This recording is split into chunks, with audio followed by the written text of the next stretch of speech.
Los trabajadores del campo son súper vulnerables en todos los aspectos. Definitivamente tienen impacto porque las compañías grandes solamente les importa el dinero.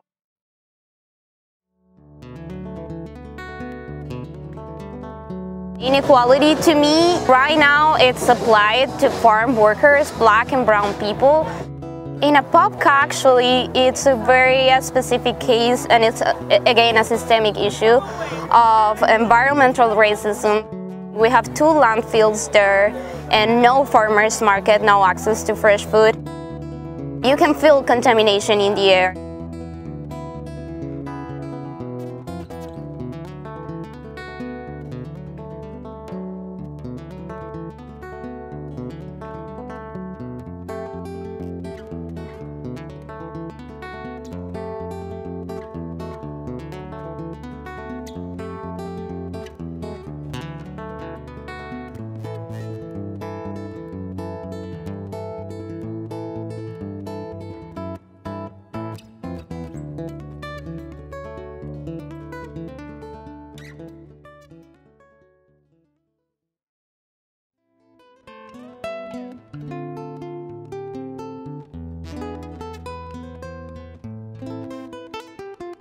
The Farm Worker Association of Florida is a 35-year-old grassroots nonprofit organization.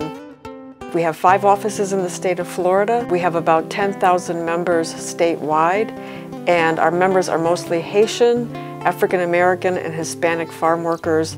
The mission of the organization is to build power among farm worker and low-income minority communities to respond to and gain control over the social, political, economic, health, and environmental justice issues that impact their lives. Because we're not using chemicals, we're not using fertilizers that are artificial. We're going to know why that is called agroecology.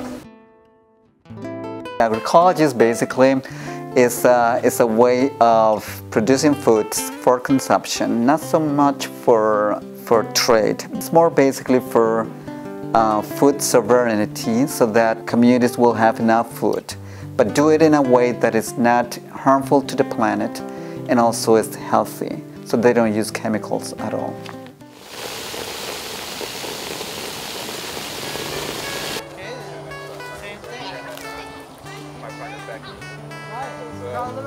The agroecology project is based on community gardens.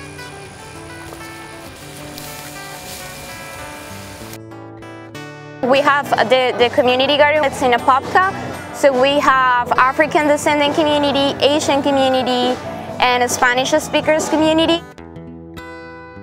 It's about sustainability. We're using permaculture alternative, which is basically indigenous ways of do agriculture. The whole core of agroecology is respecting the land, respecting the people who work the land. And if we respect the land and we respect the people, then we're not going to put the people to work with, chemicals and toxic pesticides that are detrimental for their health. Los agricultores usan muchas químicas, usan muchas componentes que para hacerlos producir y para matar plagas, pesticidas y de todo usan. Entonces eso es lo que nos está matando a toda la humanidad. A day at the garden looks like community, and it's intergenerational. We have youths, we have elders, we have volunteers. We work a lot with our hands, with our brain. We have silent times, but we also have a time to share our food with our kids. Es necesario hacer lo que estamos haciendo porque entonces nos vamos a alimentar sanamente, sin químicas y sin nada. Es importante para mí también hablarles a mis hijos, a mi familia, a mis amistades acerca de esto que es bien importante, es pura vida. What we're gonna do today, parte de lo que vamos a hacer hoy, is to talk about the soil, es hablar acerca de la tierra, and that basic right that we have to have access to soil and our seeds. We have worms, the soil, la tierra es algo que está vivo, it's alive, and we are gonna process it, we're gonna learn about this, vamos a procesarle, aprender un poco de esto. So here in the compost, aquí en el compost, there are a lot of microorganisms that make this soil, que hacen esta tierra. The idea at some point is to have a lot of them, o varias de estas, para producir nuestra propia tierra, to be able to produce our own soil.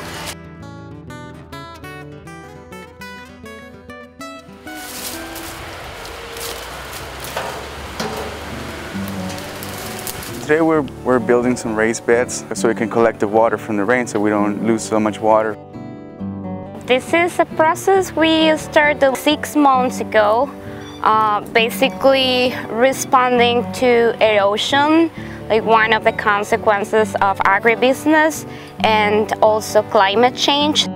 We're doing these raised beds, which come from indigenous agricultural methods and also organic methods. We're trying to reduce the amount of water that we use from the city, and that all goes back to like being sustainable.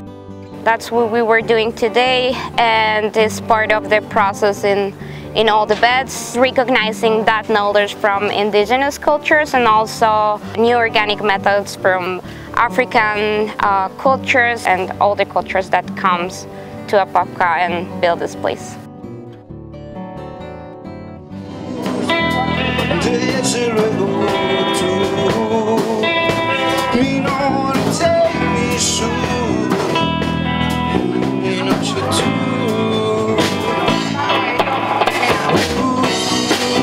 It's not that we want farm workers to stop being farm workers, it's that the society should recognize farm workers as an indispensable part of society. Farm workers deserve the best treatment. They should be paid fairly because everybody eats, everybody has to get this food, and the food's coming from them. For the association, it's important that the general public learn that farm work is a very tough kind of activity. The other thing, something that it's for us is very disheartening, is that the people refer to farm work as an unskilled kind of work, and that's not true. I will invite anybody to go to the fields and do the work that farm workers do, because it's a very skilled kind of job. Yo fui campesina desde que yo era chiquita.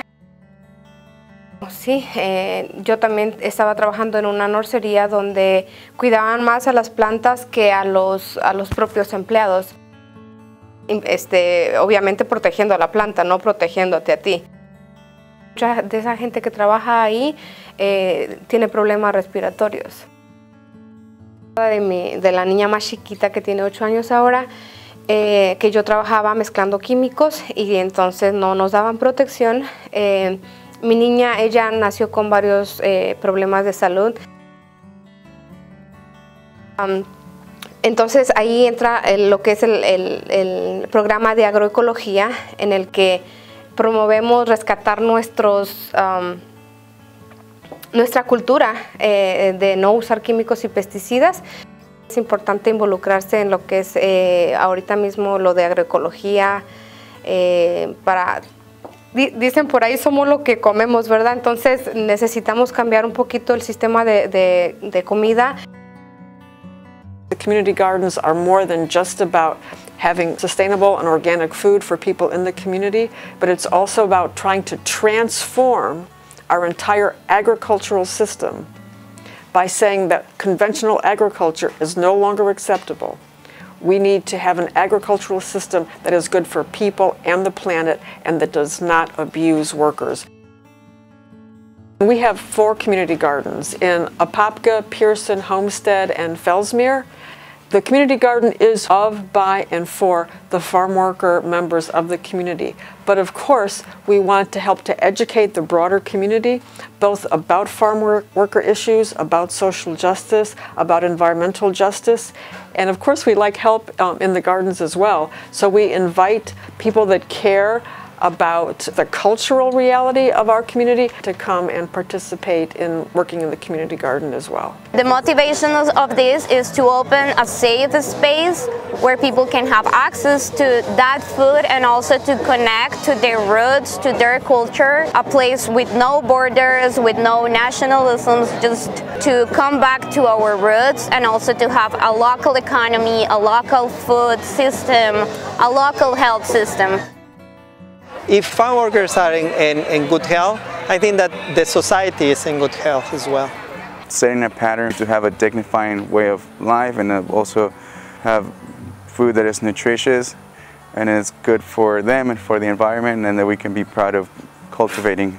We have indigenous people before and we have them still here, they are resisting. We have black people that are here and that are living. The idea is that if we start this small movement and revolution that kids like them start producing their own food, hopefully we're gonna live healthier. There are a lot of laws and politics that are oppressing us. There are a lot of options of liberation. There are a lot of options of healings, but those options are not in Facebook, those options are not in Instagram. Those options are in our communities, in our people, in our kids. We need to transform agriculture so that we can save people and the planet for future generations.